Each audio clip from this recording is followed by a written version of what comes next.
Field marshal कोडंदेरा मदप्पा कैरियाप्पा, एक नाम जो भारतीय इतिहास के माध्यम से गूंजता है, न केवल एक सैनिक के रूप में बल्कि प्रतीक के रूप में। वो भारतीय सेना के वास्तुकार थे, क्योंकि हम इसे जानते थे एक पेशेवर, अपोलिक बल। वो पहला भारतीय था, भारतीय सेना के कमांडर इन चीफ, एक अग्रणी जिन्होंने ब्रिटिश राज की कांच की छत तोड़ दी। और वो ऐसी अविश्वसनीय अखंडता का एक व्यक्ति था कि उनकी विरासत सिर्फ उस लड़ाई में नहीं है, बल्कि उस चरित्र में, इस जीवनी में। ब्रिगेडियर सीबी खंडूरी हमें इस असाधारण नेता के जीवन और समय के माध्यम से एक सावधानी पूर्वक यात्रा पर ले जाती है। कूर्ग में एक छोटे से गांव से भारतीय सेना में उच्चतम रैंक तक। ये किपर की कहानी है, जिसने नवजात राष्ट्र को खोजने में मदद की इसके पैर। ये उसकी कहानी है। अध्याय 1, कूर्ग का पुत्र। हमारी कहानी एक युद्ध के मैदान पर शुरू होती है, बल्कि कूर्ग की सुगंधित पहाड़ियों में। 28 जनवरी 1899 को शानीवारास्थे के गांव में कोडंदेरा मदप्पा कैरियाप्पा का जन्मावा समुदाय के परिवार में पैदा हुआ थाईक लोग अपनी मार्शल परंपराओं और उनकी भूमि के लिए गहरे प्यार के लिए जाने जाते थे। युवा करिया, जैसा कि वो स्नेही रूप से बुलाया गया था, कॉफी बागानों और धान के खेतों के बीच बड़ा हुआ। यहां उनमें शामिल मूल्य सरल अभी तक गहन थे: साहस, ईमानदारी और कर्तव्य की गहरा भावना। ब्रिगेडियर खंडूरी एक उज्जवल, अनुशासित लड़के की एक तस्वीर। अपने पिता मदप्पा राजस्व विभाग में एक क्लर्क और उनकी मां कोवरमा से गहराई से प्रभावित है। यहां तक कि इन शुरुआती वर्षों में नेतृत्व के बीज बोए गए थे। वो अपने साथियों के बीच एक प्राकृतिक आयोजक था।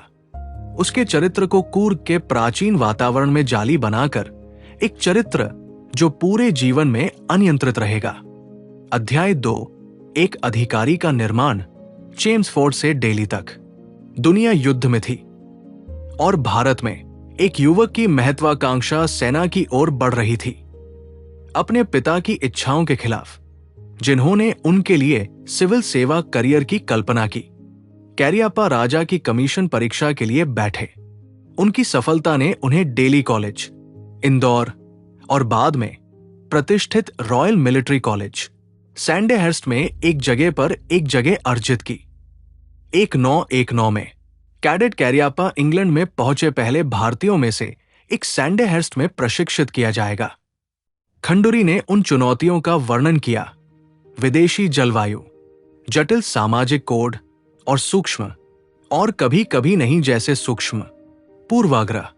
लेकिन कैरियाप्पा ने इन चुनौतियों को शांत गरिमा और अविश्वसनीय दृढ़ संकल्प के साथ मुलाकात की। उन्हें 2/88वें कार्नेटिक पैदल सेना में एक दूसरे लेफ्टिनेंट के रूप में कमीशन किया गया था, न कि ब्रिटिश भारतीय सेना में, बल्कि सीधे ब्रिटिश सेना में एक दुर्लभ सम्मान में। यह कई ग्लास छतों में से पहला था जो वो टूट जाएगा। अध्याय 3, द्वितीय विश्व युद्ध में एक सैनिक। द्वितीय विश्व युद्ध वो क्रूसिबल था जिसमें कैरियाप्पा की सैन्य प्रतिभा का परीक्षण और सिद्ध किया गया था। 7 वीं राजपूत मशीन गन बटालियन और बाद में 20वीं मराठा लाइट इन्फेंट्री को पोस्ट किया गया। उन्होंने मध्य पूर्व और बर्मा में कार्रवाई देखी। खंडूरी अपनी सेवा के विस्तृत खाते प्रदान करते हैं, न केवल उनके सामरिक कौशल को हाईलाइट करते हैं, बल्कि अधिक महत्वपूर्ण बात यह है कि उनकी नेतृत्व शैली। वो एक सैनिक अधिकारी था। उन्होंने अपने पुरुषों की कठिनाइयों को साझा किया, उन्हें नाम से पता था और उनके कल्याण की देखभाल की। वो सामने से नेतृत्व किया। ये इस अवधि के दौरान था कि उन्होंने अपने ब्रिटिश वरिष्ठों और अपने भारतीय सैनिकों की अपूर्ण वफादारी का सम्मान अर्जित किया। उन्होंने युद्ध की भव्य रणनीति, सीखने के सबक देखा जो कुछ ही साल बाद अमूल्य होगा। पेशेवर सैनिक अब एक युद्धकठोर कमांडर था। अध्याय 4, विभाजन की उथल पुथल और एक सेना का जन्म। भारत जब स्वतंत्रता की दहलीज पर था तो उसे विभाजन के भीषण रक्तपात का भी सामना करना पड़ा। अंग्रेजों के अधीन एक एकीकृत भारतीय सेना को भारत और पाकिस्तान के बीच विभाजित किया जाना था।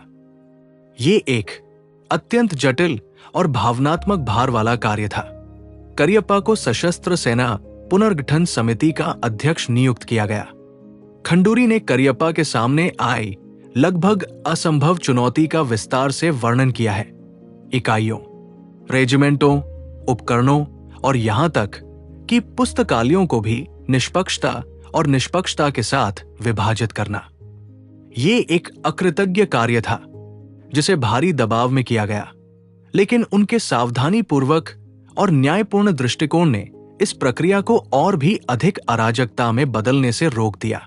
वो केवल एक सेना का विभाजन नहीं कर रहे थे, वो उसकी नींव से ही एक नई सेना के निर्माण में मदद कर रहे थे। अध्याय 5, सर्वोच्च सेनापति, एक नया युग।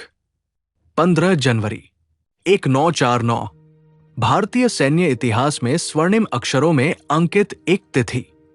इस दिन जनरल के एम करियप्पा ने जनरल सर रॉय बुचर के बाद भारतीय सेना के कमांडर इन चीफ का पदभार संभाला। वे इस पद पर आसीन होने वाले पहले भारतीय थे। राष्ट्र के लिए संदेश स्पष्ट था। भारत वास्तव में संप्रभु था। खंडूरी उस अपार गौरव और आशा का वर्णन करते हैं जो पूरे देश में व्याप्त थी। लेकिन करियप्पा के लिए यह पद व्यक्तिगत गौरव का नहीं, बल्कि जिम्मेदारी का प्रतीक था। उन्होंने तुरंत सेना के आधुनिकीकरण पर काम करना शुरू कर दिया। प्रशिक्षण, अनुशासन और सबसे बढ़कर लोकतांत्रिक सरकार के प्रति सेना की पूर्ण निष्ठा के महत्व पर जोर दिया। उन्होंने प्रसिद्ध रूप से इस सिद्धांत को स्थापित किया कि भारतीय सेना अराजनीतिक रहेगी, एक ऐसी विरासत जो आज भी इसकी नींव बनी हुई है। अध्याय 6, 1947 से 48 का युद्ध, रणनीतिकार। हालांकि करियप्पा पाकिस्तान के साथ युद्ध शुरू होने के बाद कमांडर इन चीफ बने, लेकिन खंडूरी स्पष्ट करते हैं कि उनका रणनीतिक प्रभाव गहरा था। पश्चिमी कमान के general officer commanding in chief के रूप में उन्होंने प्रमुख अभियानों की योजना बनाने और उन्हें अंजाम देने में महत्वपूर्ण भूमिका निभाई। ये पुस्तक हमें उनकी रणनीतिक सोच से रूबरू कराती है। एक मजबूत वायु सेना की वकालत, रसद पर उनका ध्यान और एक महत्वपूर्ण मोड़ पर आक्रमण रोकने का उनका साहसिक निर्णय, एक ऐसा निर्णय जिसने व्यापक राजनीतिक और सैन्य परिदृश्य की उनकी समझ को दर्शाया। वो सिर्फ एक लड़ाई नहीं लड़ रहे थे, वो एक राष्ट्र की सुरक्षा कर रहे थे। अध्याय 7, सज्जन और किंवदंती। वर्दी और पदकों से परे वो एक अदम्य व्यक्तिगत आकर्षण और अटल सिद्धांतों वाले व्यक्ति थे। खंडूरी अनगिनत किस्से सुनाते हैं जो उनके व्यक्तित्व को उजागर करते हैं। उनकी अद्भुत ईमानदारी थी। उन्होंने निजी काम के लिए सेना की जीप का इस्तेमाल करने से इनकार कर दिया। उनकी करुणा थी। वे अपने सैनिकों के लिए पितातुल्य थे और जवानों के लिए उनकी चिंता सर्वोपरि थी। और उनकी विनम्रता भी। सेवानिवृत्ति के बाद भी उन्होंने सत्ता के मोह से दूर एक सादा जीवन जिया। वे अपने दोस्तों के लिए किपर थे।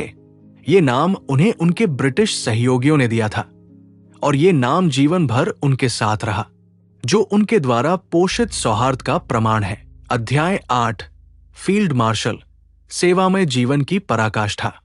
1986 में राष्ट्र ने अपने वयोवृद्ध नायक को सर्वोच्च सैन्य पद प्रदान किया। General K M Cariappa general Sam Manekshaw के साथ भारत के फील्ड मार्शल नियुक्त किए गए। ये पद आजीवन धारण किया जाता है। 5 सितारों वाला ये चिन्ह कुर्ग के एक गांव से शुरू हुई एक यात्रा का प्रतीकात्मक समापन था।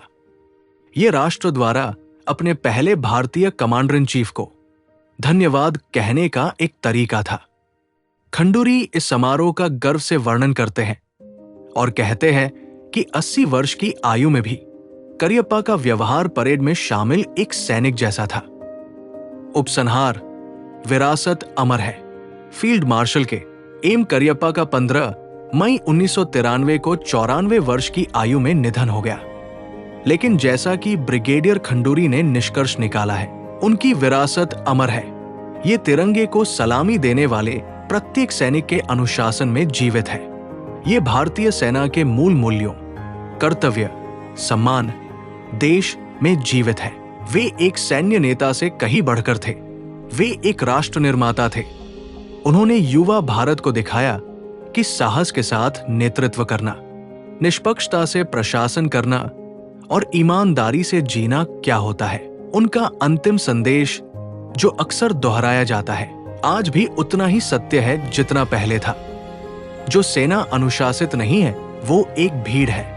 जो सेना उस समय की निर्वाचित सरकार की सेवा नहीं करती, वो राष्ट्र के लिए खतरा है। फील्ड मार्शल के एम करियप्पा की कहानी इतिहास की किताब का एक अध्याय मात्र नहीं है। ये भारत की आत्मा के लिए एक मार्गदर्शक प्रकाश है। Please show your support bye like and subscribe.